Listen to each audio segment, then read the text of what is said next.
Hello বন্ধুরা, সবাইকে জানাই আমার নমস্কার। আমার রান্নাঘরে সবাইকে জানাই স্বাগতম। আমি আজকে বিকেলের মজাদার একটা নাস্তার রেসিপি নিয়ে এসেছি। আপনারা দেখুন, আশা করি আপনাদেরও ভালো লাগবে। আরও মজাদার রেসিপি পেতে চ্যানেলটি সাবস্ক্রাইব করে দেবেন। প্রথম একটি কড়াই আমি গ্যাসেতে বসিয়ে দিলাম, তারপর অল্প জল দিয়ে দিলাম। জল দেওয়ার পর ডালগুলা ধুয়ে আমি কড়াইতে ঢেলে দিলাম। তারপরে আমি একটু নুন দিয়ে দিলাম। নুন দেওয়ার পরে 2 মিনিটের জন্য ঢাকনা দিয়ে দিলাম। ঢাকনা উঠিয়ে একটু হলুদের গুঁড়া দিয়ে দিলাম। হলুদ দিয়ে তারপরে একটু নেড়ে দিলাম। নেড়ে আবার ঢাকনা দিয়ে দিলাম 5 মিনিটের জন্য। এদিকে পাত্রে আমি 500 গ্রামের মতো ময়দা নিয়ে নিলাম। তারপরে একটু নুন দিয়ে দিলাম, একটু তেল দিয়ে দেব, তারপর একটু চিনি দিয়ে আমি ওটাকে মাখিয়ে নেব। এগুলা দিয়ে আমি একটু ভালো করে মিশিয়ে নেব। আমি অল্প অল্প জল দিয়ে এখন আমি ডোটা বানিয়ে নেব। একসাথে জল দেওয়া যাবে না, আপনারা অল্প অল্প করে জল দিয়ে ডোটা বানিয়ে নেবেন। আমার ডোটা বানানো হয়ে গেল। এখন আমি ঢাকা দিয়ে 5 মিনিটের জন্য রেস্টে রেখে দেব। দেখুন, আমি একটা পাত্রে অল্প পেঁয়াজ কুচি নিয়ে নিলাম আর একটু আদা গ্রেট করে নিচ্ছি, সাথে অল্প একটু রসুনও গ্রেট করে নেব। আপনারাও নিয়ে নেবেন। এই যে দেখুন, আমার ডালটা সিদ্ধ হয়ে গেল। আমি একটা বাটিতে নামিয়ে নিলাম। ডালটা একদম মিহির করে সিদ্ধ করবেন না, একটু আস্ত আস্ত রাখবেন। এখন আমি আবার কড়াই বসিয়ে দিলাম, ওটাতে অল্প একটু তেল দিয়ে দিলাম। তারপর পেঁয়াজ কুচিয়ে দিয়ে দিলাম। পেঁয়াজ কুচিটি একটু নাড়াচাড়া করে একটু গোল্ডেন কালার হওয়ার পর আমি রসুন কুচিটাও দিয়ে দিলাম। তারপর একটু নাড়াচাড়া করে আবার আমি আদা কুচিটাও দিয়ে দিলাম। আদা কুচিটা দেওয়ার পর একটু নাড়াচাড়া করে ওই যে সিদ্ধ করা ডালটা এখন আমি দিয়ে দিলাম।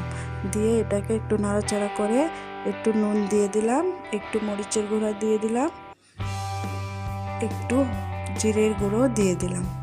অল্প অল্প করে দেবেন আর ওটাকে নাড়ার উপরে রাখবেন, এটা কড়াইতে লেগে যেতে পারে, আপনারা এটা লক্ষ্য রাখবেন। আমি যে ডোটা বানিয়ে রেখেছি এখন ঢাকনা তুলে নেব। দেখুন বন্ধুরা, অনেকটা নরম হয়ে গেল। এখন আমি ছোট ছোট করে একটু লেচি কেটে নেব। দেখুন বন্ধুরা, ছোট ছোট করে আমি লেচি কেটে নিলাম। এখন আবার আমি ডালটাকে নাড়াচাড়া করছি। তারপর একটু মশলার গুঁড়া দিয়ে দেবেন, দিয়ে ভালো করে নাড়তে থাকবেন।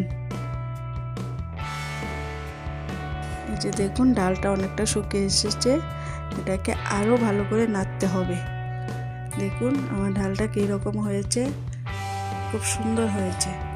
দেখুন আমার ডালটা নাড়তে নাড়তে একদম জর্জরা হয়ে গেছে। আপনারা এরকমভাবে জর্জরা করে নামিয়ে নেবেন। আমার ডালটা হয়ে গেল। দেখুন আমি একটা বাটিতে নামিয়ে নিলাম। এই যে দেখুন, এখন আমি পুরিগুলো বানিয়ে নেব।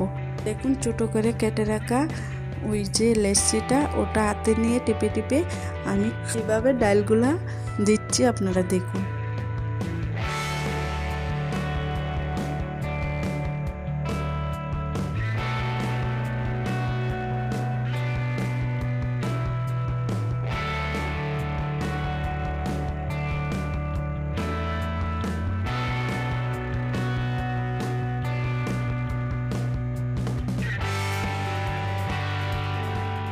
আমি সবগুলোর মধ্যে দিয়ে ডাল ঢুকিয়ে এইরকমভাবে সবগুলো বানিয়ে নেব। এবার একটা বেলনির সাহায্যে পুরিগুলো বানিয়ে নেব। ওটাতে জোরে চাপ দেওয়া যাবে না, হালকা হাতে ওটাকে আপনারাও বানিয়ে নেবেন। দেখুন আমি কিভাবে বানাচ্ছি। দেখুন আমি গোল গোল করে কিভাবে বানিয়ে নিলাম, আপনারা এভাবে বানিয়ে নেবেন। আমি গ্যাসেতে একটা কড়াই বসিয়ে দিলাম। তারপর ওটাতে গরম করার জন্য তেল দিয়ে দিলাম।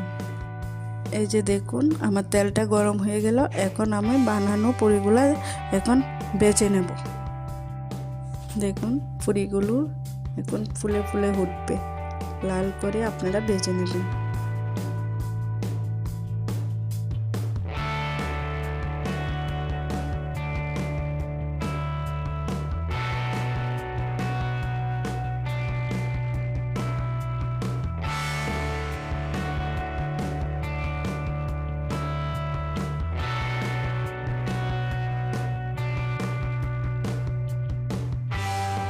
এই যে দেখুন আমার পুরিগুলা কত সুন্দর করে ফুলকো ফুলকো হচ্ছে।